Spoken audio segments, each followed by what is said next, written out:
안녕하세요. 슬기로운 성경생활 시즌3 7번째 강의를 맡은 장태호 목사입니다.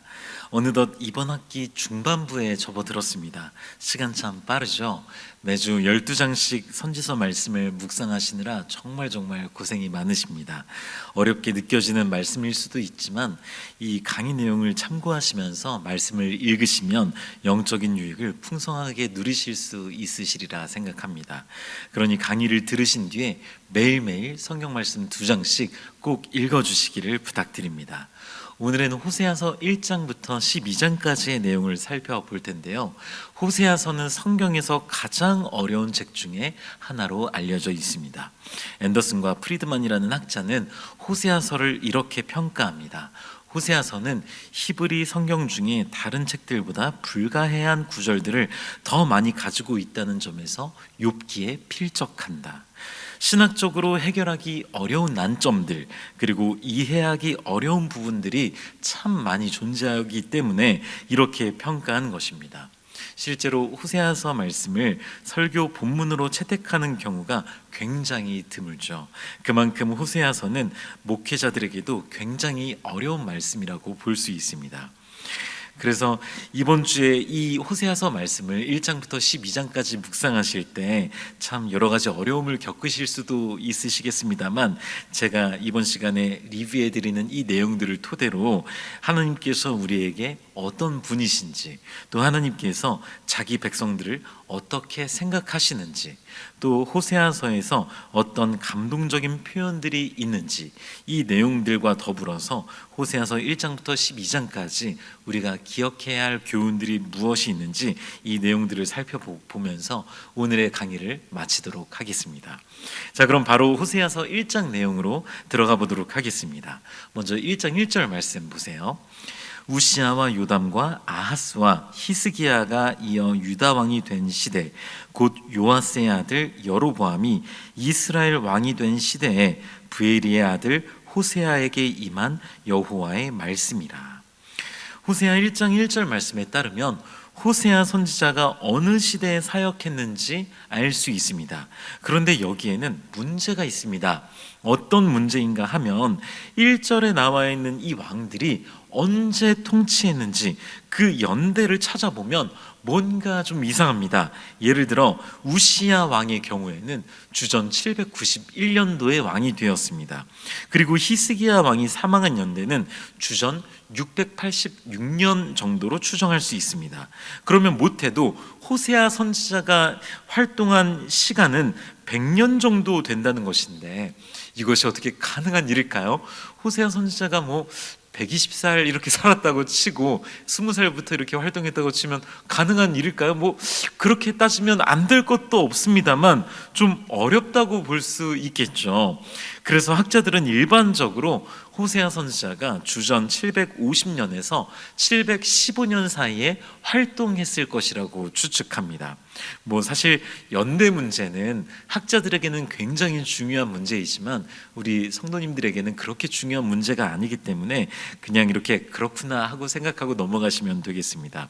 그러니까 우리는 호세아 선지자가 이 소선지서에 등장하는 선지자들 중에서 가장 이른 시기에 가장 먼저 북이스라엘에서 활동했던 선지자였구나, 이 정도만 생각하시고 넘어가시면 되겠습니다.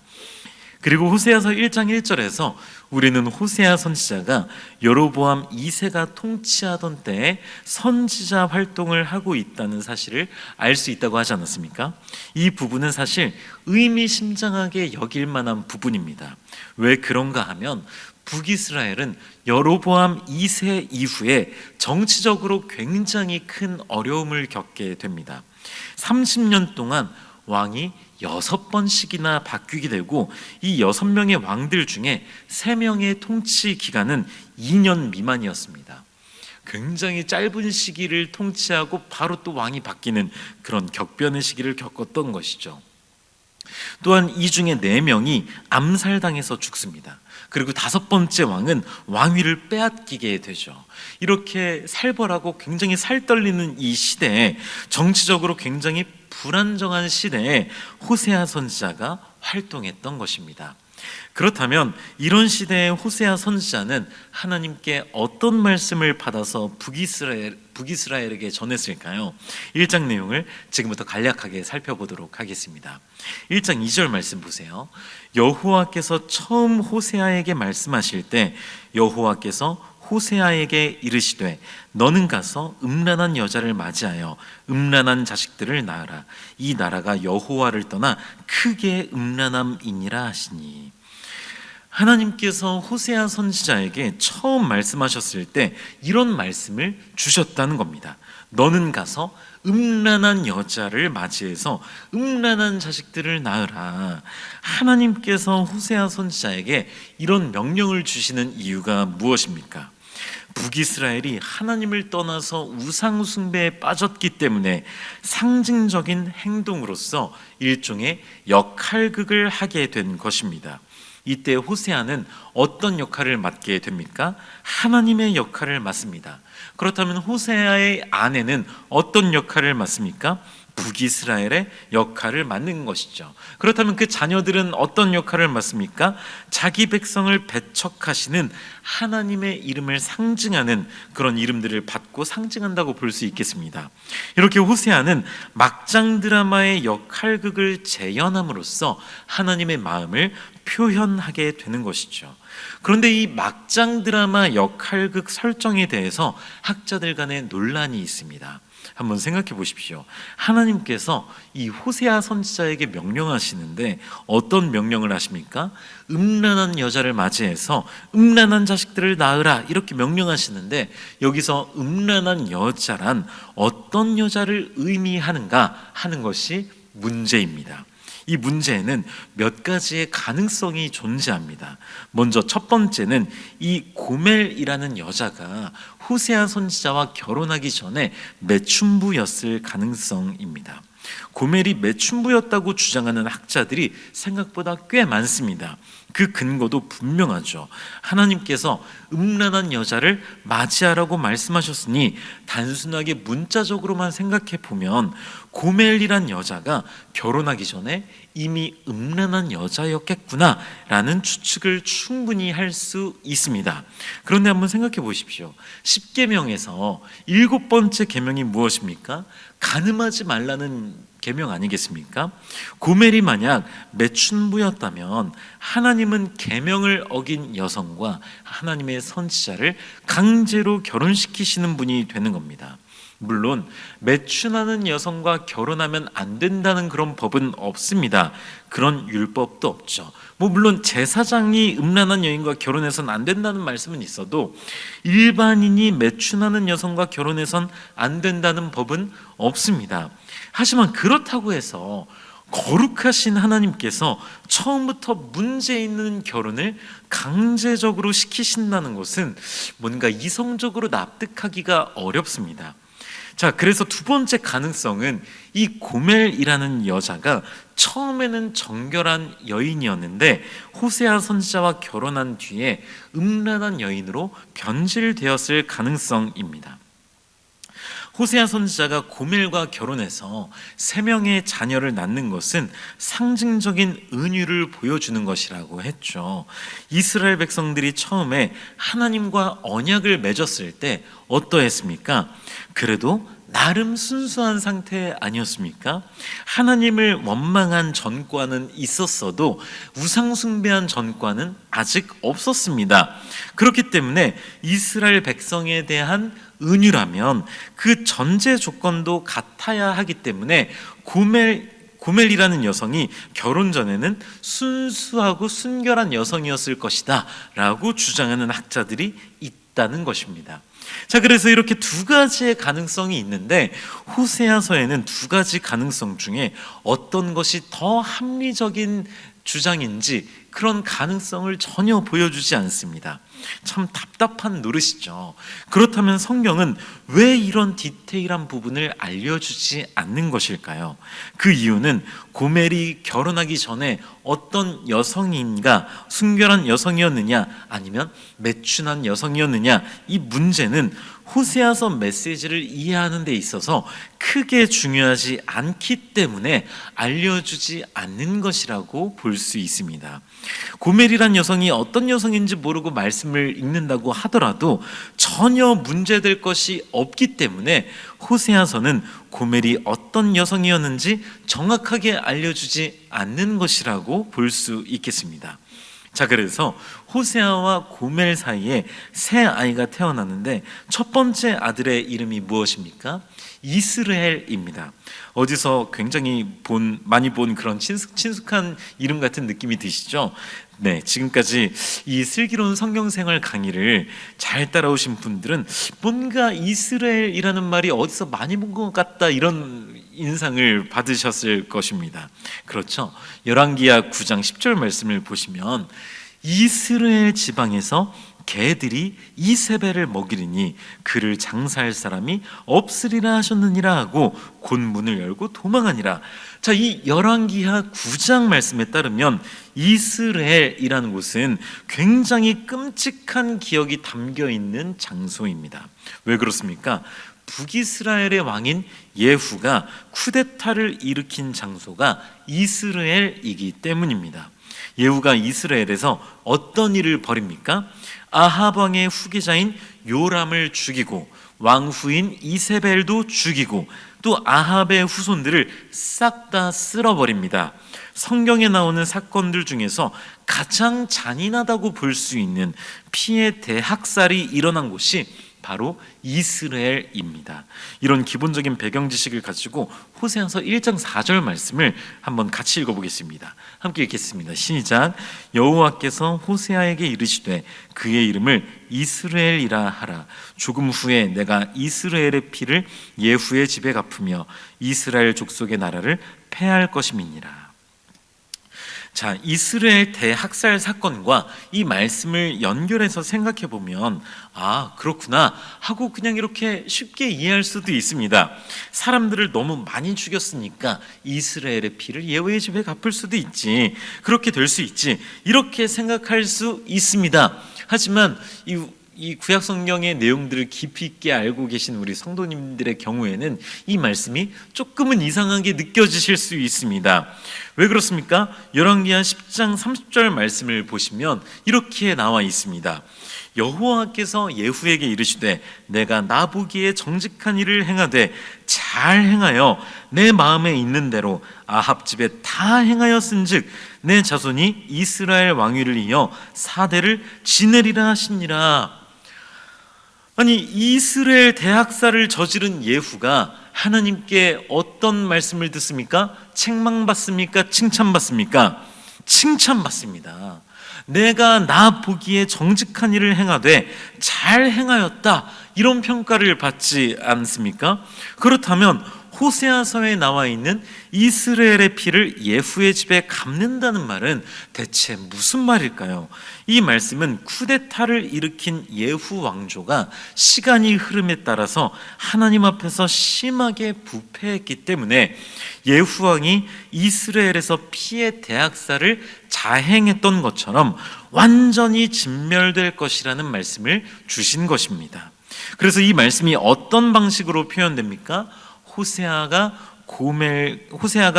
고멜과 결혼해서 그 사이에서 아들을 낳게 되는데 그 이름을 이스라엘이라고 이름을 지은 것으로 표현되는 것입니다. 이어서 6절 말씀 보세요. 고멜이 또 임신하여 딸을 낳음에 여호와께서 호세아에게 이르시되 그의 이름을 로르하마라 하라. 내가 다시는 이스라엘 족속을 긍휼히 여겨서 용서하지 않을 것임이니라. 고멜이 딸을 낳는데 그 이름을 무엇이라고 붙입니까? 로르하마라고 붙입니다. 이 로르하마라는 뜻의 이름이 무엇입니까? 내가 다시는 이스라엘 족속을 긍휼히 여겨서 용서하지 않을 것이다 라는 뜻을 가지고 있습니다. 사실상 이런 부정적인 이름을 딸에게 지어준다는 것은 사실상 있을 수 없는 일입니다. 일반적으로 이름을 지어줄 때 긍정적인 이름 뜻을 지어주는 것이 당연한 것 아니겠습니까? 국가와 이런 문화를 초월해서 사람이 가지고 있는 기본적인 생각은 어느 정도 비슷할 것입니다. 부정적인 이름을 붙여주는 게 좋다고 생각하는 사람이 어디 있겠습니까? 이스라엘도 마찬가지였습니다. 성경에 등장하는 이름들 중에서 부정적인 이름은 거의 등장하지 않습니다. 그런데 호세아의 둘째 딸 아이의 이름은 말로 표현할 수 없을 정도로 너무나 부정적인 이름을 가지고 있습니다. 내가 다시는 이스라엘 족속을 긍휼히 여겨서 용서하지 않을 것이다.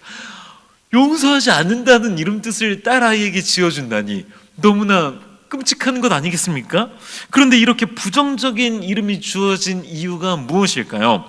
북이스라엘을 향한 하나님의 마음이 완전히 바뀌었다는 사실을 공식적으로 보여주기 위한 목적 때문에 딸 아이의 이름을 로르하마다 이렇게 붙여주신 것입니다. 이는 엄청나게 충격적인 메시지입니다. 왜 그렇습니까? 하나님은 기본적으로 어떤 분이십니까? 굉장히 참고 또 참고 이렇게 굉장히 오래 참으시는 분이십니다. 사랑의 하나님, 인내의 하나님이십니다. 용서의 하나님이시죠.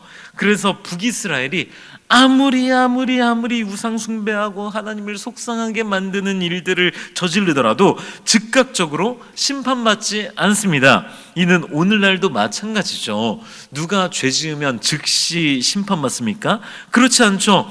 누가 죽을 죄를 지으면 하나님께 바로 처형당합니까? 사형당합니까? 그렇지 않죠. 그 이유가 무엇입니까? 하나님께서는 기다려 주시는 분이시고 또 오래 참아 주시는 분이시기 때문입니다.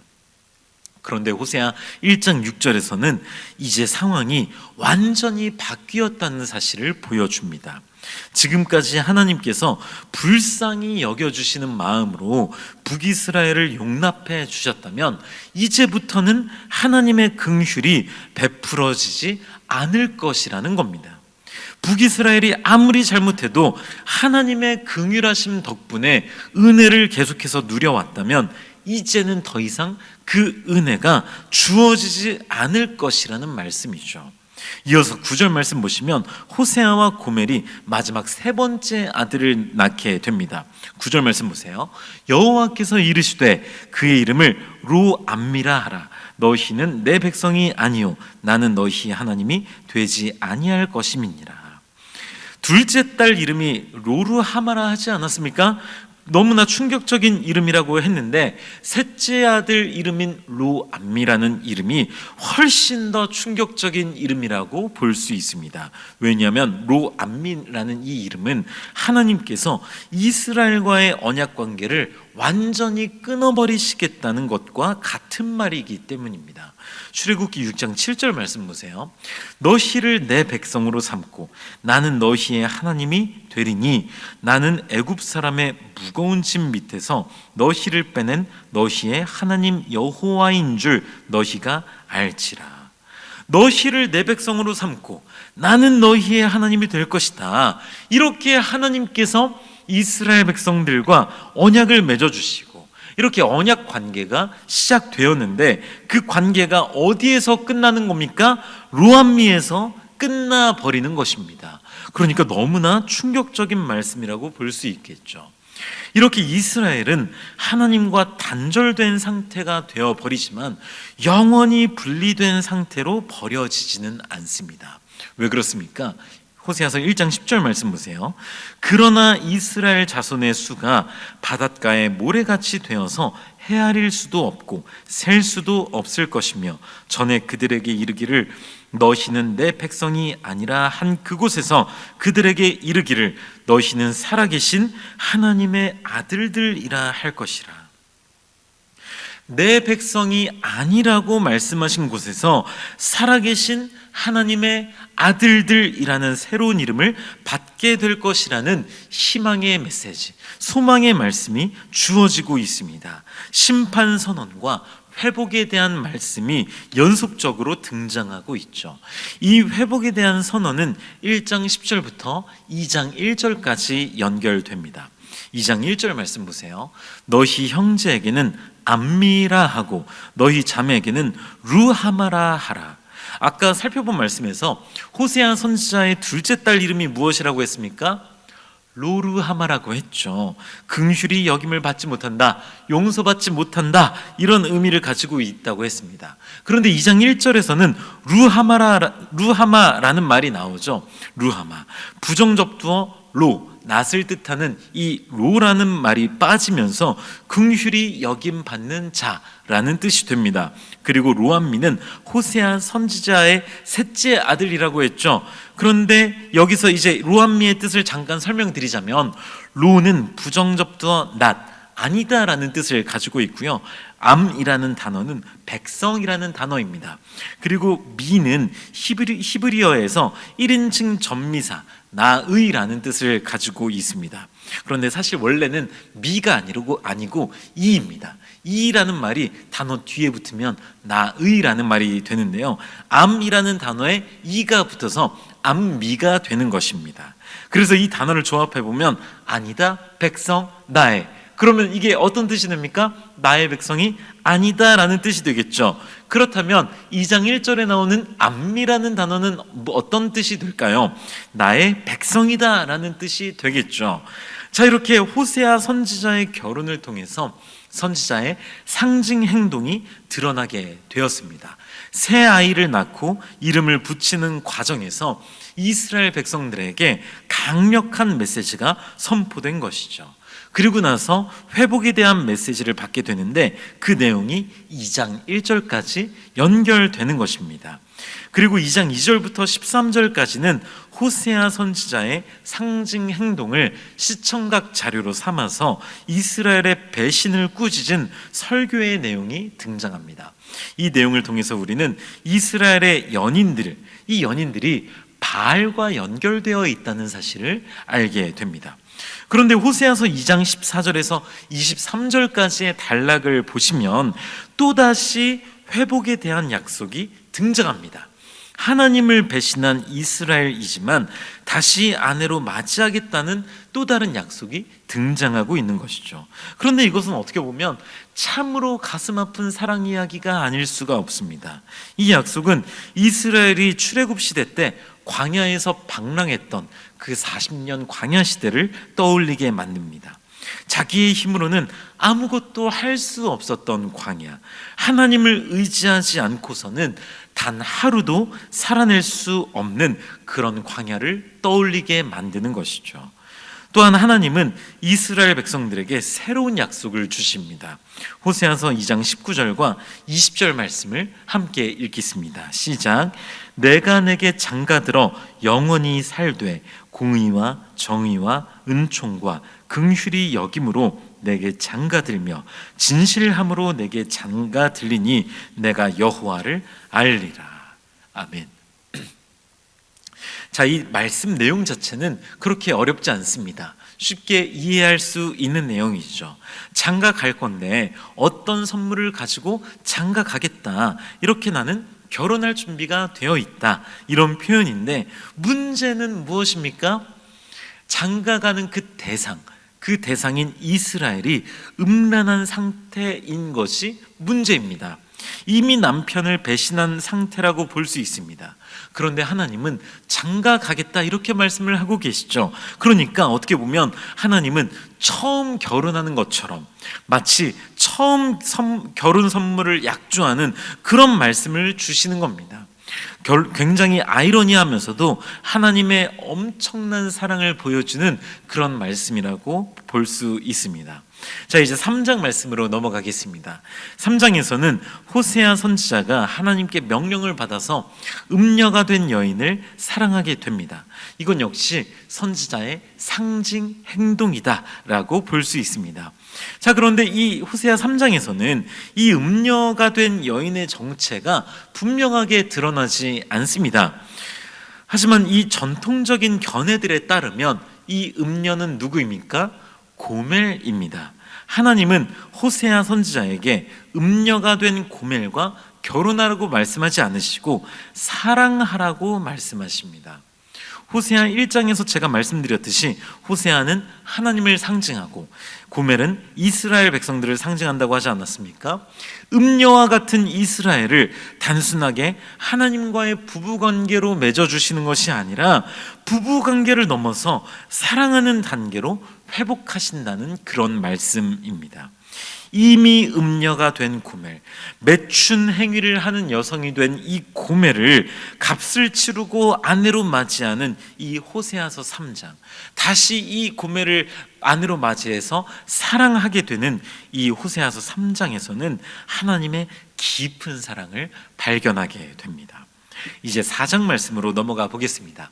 호세아 4장부터는 지금까지 살펴본 1장부터 3장까지의 내용과는 전혀 다른 내용이 등장하는데요. 호세아서의 구조를 설명드리자면 호세아 1장부터 3장까지는 호세아 선지자의 상징 행동이라고 볼 수 있고요. 나머지 부분인 4장 1절부터 14장 8절까지는 우상 숭배에 대한 책망이 나온다고 볼 수 있습니다. 호세아서를 크게 나누면 이 두 가지 단락으로 나눌 수 있다는 얘기인데요. 호세아 선지자의 상징 행동을 담고 있는 1장부터 3장까지의 내용은 이 호세아서 전체 내용의 서론적인 역할을 한다고 볼 수 있고요.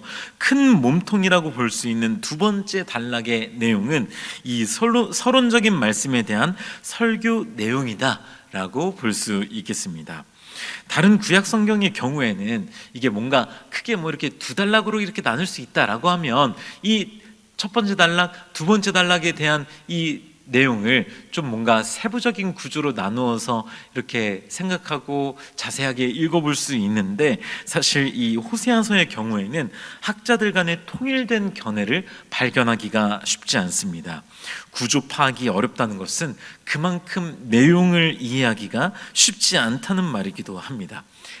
제가 계속 어렵다 이런 말씀을 드리는 것 같아서 너무 죄송합니다만 사실이 그렇습니다. 하지만 이 호세아서 말씀을 그래도 어느 정도 이해할 수는 있기 때문에 한 장씩 천천히 읽어보시면 깊이 묵상하실 수 있을 것이라 생각합니다. 자, 이제 그럼 호세아서 4장 내용으로 들어가 보도록 하겠습니다. 4장 1절 말씀 보세요. 이스라엘 자손들아, 여호와의 말씀을 들으라. 여호와께서 이 땅 주민과 논쟁하시나니 이 땅에는 진실도 없고 인애도 없고 하나님을 아는 지식도 없고. 이스라엘 땅에 없는 것이 세 가지가 있는데 그것이 무엇입니까? 진실과 인애와 하나님을 아는 지식, 이 세 가지가 없습니다. 또 4장 6절 말씀 보세요. 내 백성이 지식이 없으므로 망하는도다. 내가 지식을 버렸으니 나도 너를 버려 내 제사장이 되지 못하게 할 것이요, 내가 내 하나님의 율법을 잊었으니 나도 내 자녀들을 잊어버리리라. 백성이 망하는 이유가 무엇입니까? 하나님에 대한 지식이 없기 때문에 망합니다. 하나님에 대한 지식이 없고 하나님의 율법을 잊었기 때문에 망합니다. 호세아서 말씀에 따르면 하나님에 대한 지식이 없으면 망하는 것으로 끝나지 않습니다. 단순하게 그냥 잘 안 된다, 망한다, 이걸로 끝나는 게 아니라는 겁니다. 하나님에 대한 지식이 없으면 자연스럽게 우상 숭배에 빠져들게 됩니다. 왜 그렇습니까? 옳고 그름을 판단할 수 있는 분별력이 사라지기 때문이죠. 이어서 11절부터 19절까지는 우상 숭배에 대한 책망의 말씀이 나오는데요. 어렵지 않은 내용이 천천히 읽어보시면 되겠습니다. 자, 그럼 5장 말씀으로 넘어가 보도록 하겠습니다. 5장에서는 굉장히 중요한 두 가지의 내용이 등장하는데요. 첫 번째는 5장 4절 말씀입니다. 한번 같이 읽어보겠습니다. 시작. 그들의 행위가 그들로 자기 하나님에게 돌아가지 못하게 하나니 이는 음란한 마음이 그 속에 있어 여호와를 알지 못하는 까닭이라. 아멘. 이스라엘이 회개하지 못하는 진짜 이유가 무엇입니까? 본인의 악한 행위 때문에 하나님께로 돌아가지 못합니다. 또한 음란한 마음이 하나님을 알지 못하게 만듭니다. 자, 그러니 여기에서 회개의 핵심이 무엇입니까? 말로 죄송하다, 말로만 잘못했다, 다시는 그러지 않겠다, 이러한 고백이 이러한 고백이 회개의 핵심적인 부분입니까? 그렇지 않죠. 행위와 마음을 고치지 않으면 하나님께로 돌아가지 못합니다. 호세아서에 나오는 북이스라엘의 경우에는 본인의 문제로 인해서 하나님께 회개하지 못하는 이런 대표적인 케이스를 잘 보여준다고 볼 수 있겠습니다. 그리고 두 번째 중요한 내용은 5장 14절 말씀에 등장하는데요. 같이 읽어보겠습니다. 시작. 내가 에브라임에게는 사자 같고 유다 족속에게는 젊은 사자 같으니 바로 내가 움켜갈지라. 내가 탈취하여 갈지라도 건져낼 자가 없으리라. 하나님께서 지금 이 말씀에서 무엇으로 비유되고 있습니까? 강하고 젊은 사자로 비유되고 있습니다.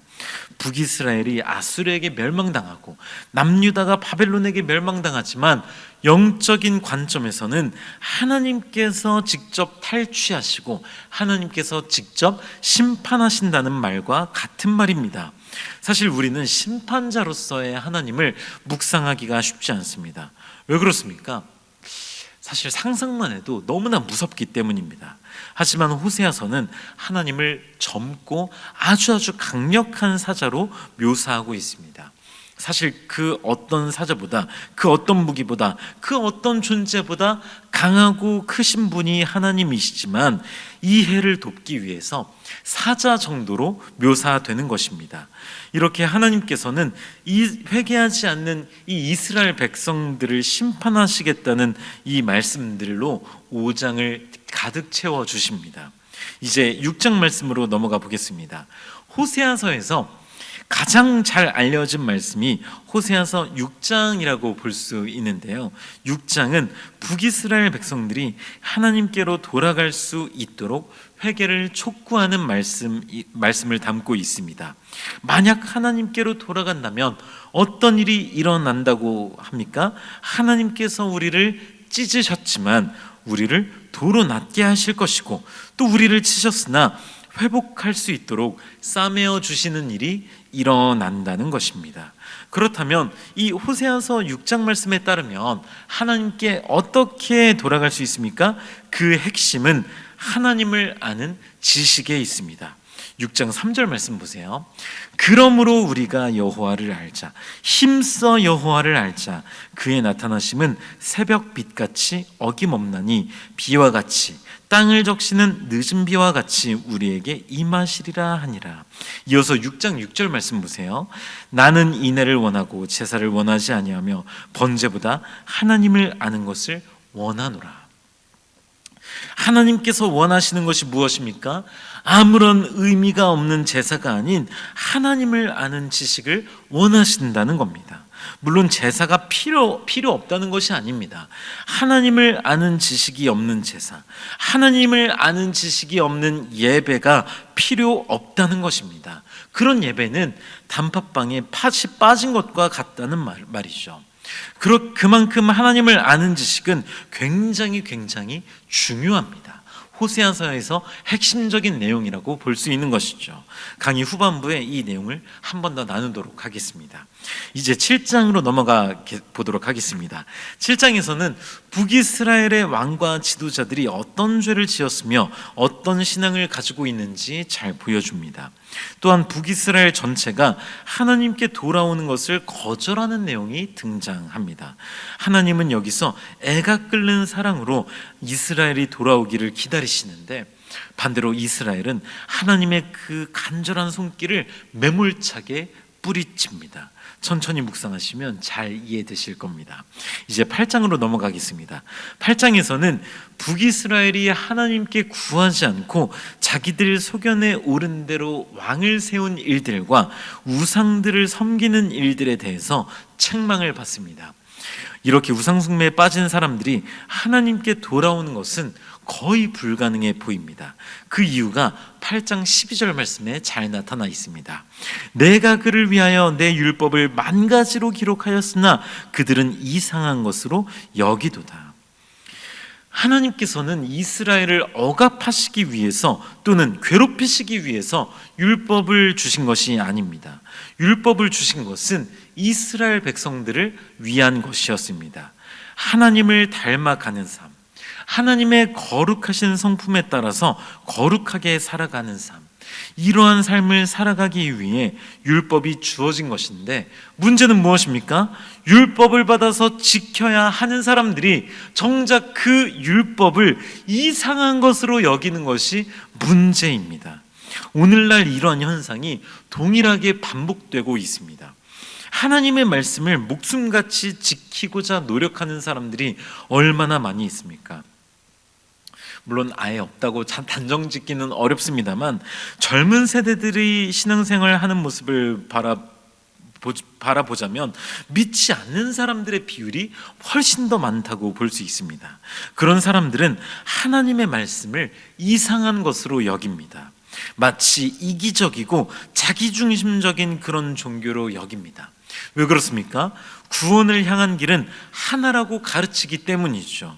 또 교회의 여러 가지 어두운 면모들을 보면서 부정적인 인식이 자리 잡힌 영향도 분명히 있을 것입니다. 좌우지간 이 표면적인 현상 문제를 떠나서 우선 우리가 목숨처럼 지켜야 하는 것이 바로 우리 하나님의 말씀인데, 이를 이상하게 여기는 일들이 북이스라엘에서 있었고, 오늘날 이런 일들이 대한민국에서 동일하게 일어나고 있습니다.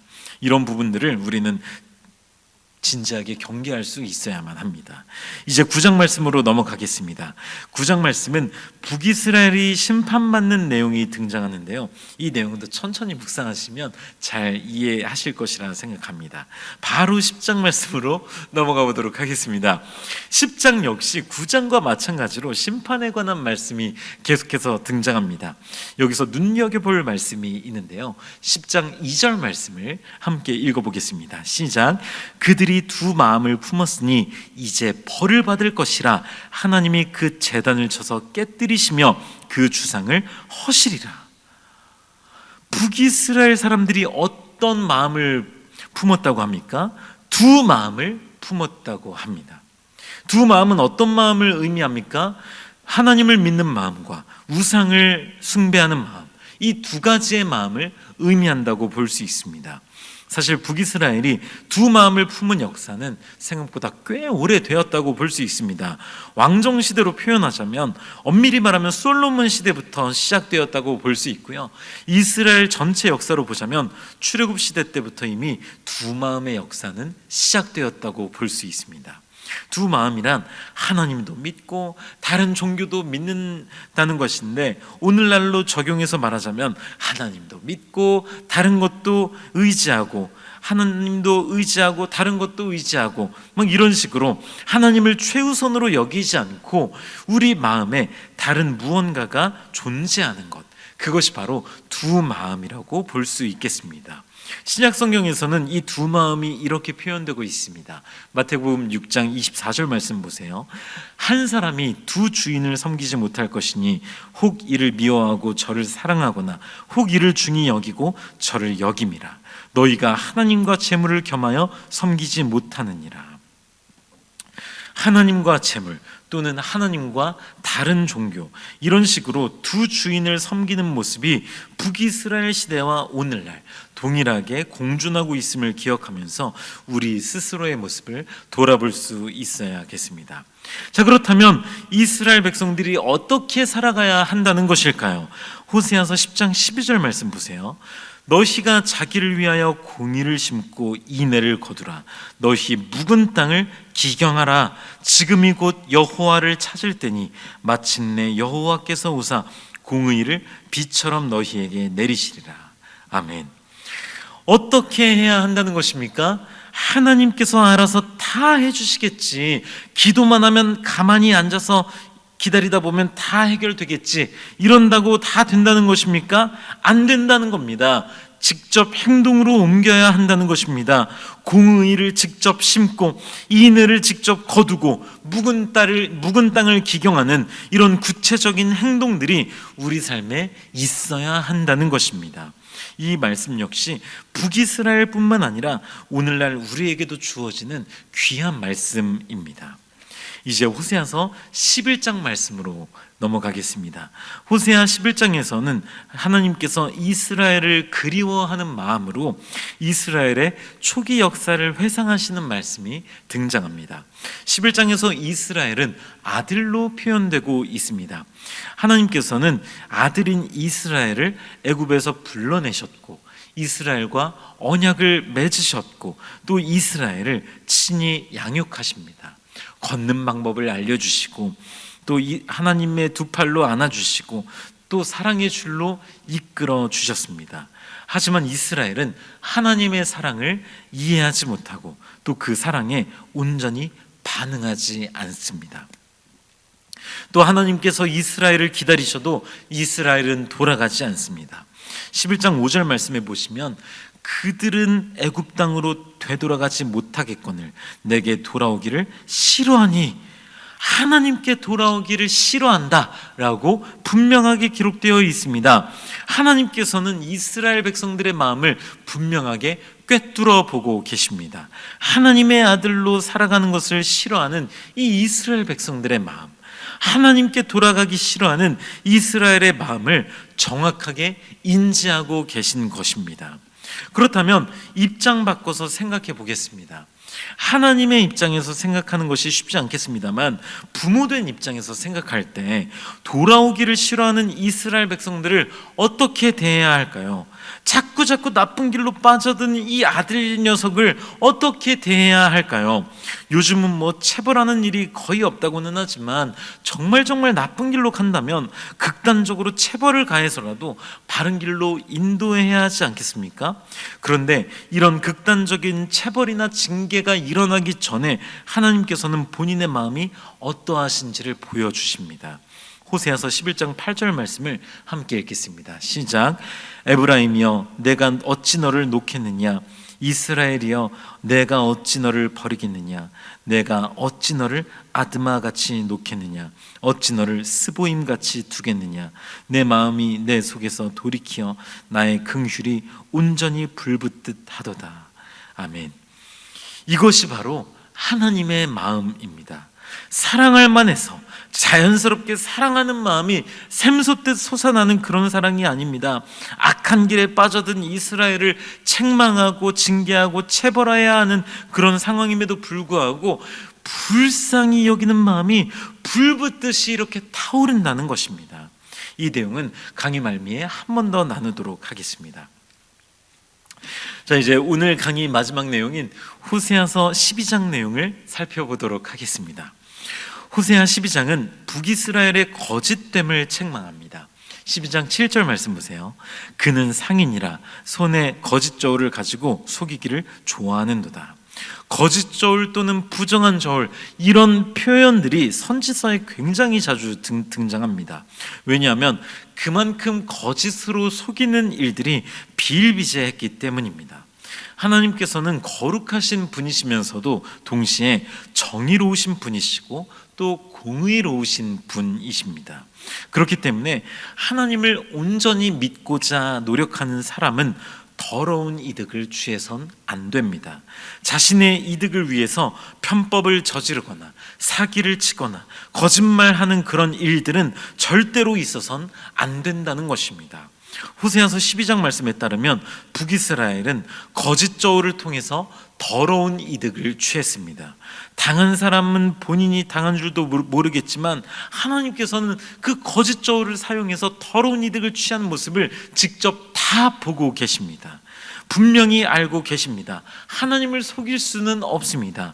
자, 그래서 이렇게 더러운 이득을 취한 사람은 어떻게 됩니까? 12장 14절 상반절 말씀을 보시면 내가 먹어도 배부르지 못하고 항상 속이 빌 것이며 라고 말씀합니다. 아니, 이것이 얼마나 무서운 말씀입니까? 이어서 15절 말씀 보십시오. 내가 씨를 뿌려도 추수하지 못할 것이며 감람 열매를 밟아도 기름을 내 몸에 바르지 못할 것이며 포도를 밟아도 술을 마시지 못하리라.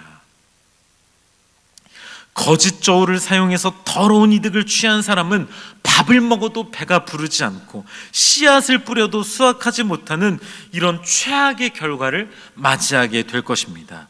자, 그러니 믿는 사람들은 무슨 일이 있어도 이득을 가장 먼저 쫓아다니는 사람이 되어서는 안 될 것입니다. 하나님의 정의와 공의를 무엇보다 사회에 실현하도록 노력하는 그런 사람이 되어야 한다는 사실을 기억해야겠습니다. 자, 이제 강의를 마치려고 하는데요, 오늘 함께 살펴본 호세아서 1장부터 12장까지의 내용 중에서 중요한 교훈 몇 가지 살펴보고 마치도록 하겠습니다. 먼저 첫 번째는 하나님을 아는 지식의 중요성을 기억해야 한다는 것입니다. 호세아서에서는 믿음이라는 단어보다 하나님을 아는 지식이라는 표현이 더욱더 중요하게 부각되고 있습니다.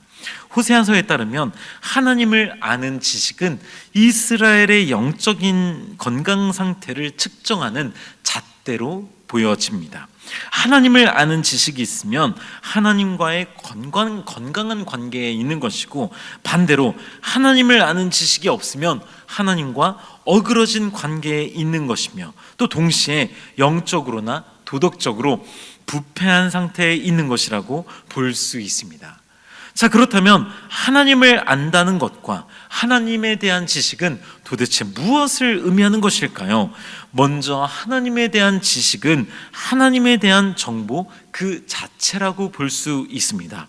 물론 지식이 많다고 해서, 하나님에 대한 성경적인 지식이 아주 많다고 해서 믿음이 좋다 이렇게 기계적으로 단정 지을 수는 없습니다. 하지만 하나님께서 어떤 분이신지, 성경에 나타나 있는 하나님이 어떤 분이신지 잘 모른다면 하나님을 아무리 사랑하려고 노력해 보아도 한계가 분명히 존재할 수밖에 없습니다.